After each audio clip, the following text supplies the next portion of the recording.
a souri. Son reflet, lui, ne souriait plus, parce qu'il n'avait plus de bouche. La mariée est assise devant le miroir.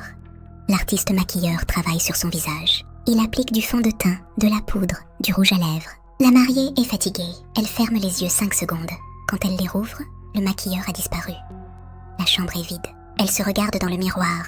Son visage est lisse, trop lisse. Elle touche son nez. Il n'y a rien.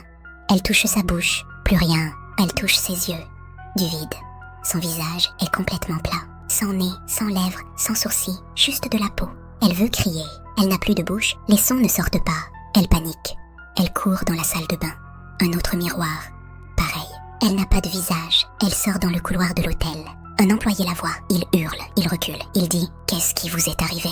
La mariée écrit sur un bout de papier avec un stylo. « Où est mon visage ?» L'employé tremble. Il dit « Je vais chercher de l'aide. » 1 heure plus tard, la police arrive. Des photos sont prises. Un médecin légiste examine la mariée. Il dit « C'est comme si quelqu'un avait effacé ses traits, chirurgicalement, parfaitement, mais sans cicatrice. Parfaitement, mais sans cicatrice. » La mariée pleure.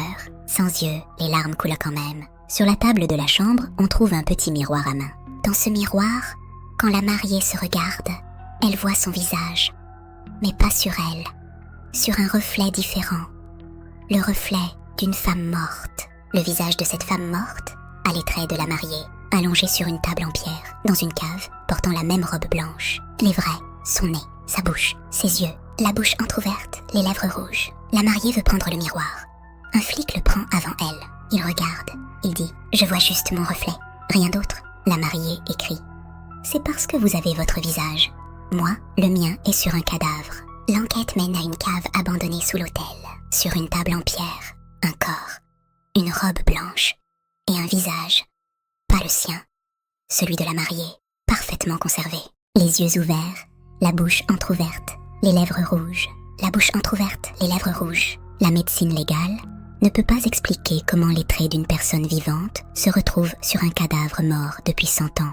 Le mari de la mariée la quitte. Il ne peut pas regarder sa surface lisse. La mariée vit seule désormais. La mariée vit seule désormais. Elle porte un masque en silicone toute la journée. La nuit, elle se regarde dans le petit miroir trouvé dans la chambre.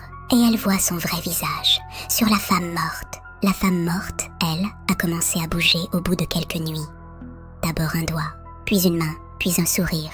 Maintenant, des témoins disent voir une femme en robe blanche se promener la nuit devant l'hôtel. Elle a le visage de la mariée, et elle cherche quelqu'un pour le lui rendre, en échange d'un autre visage.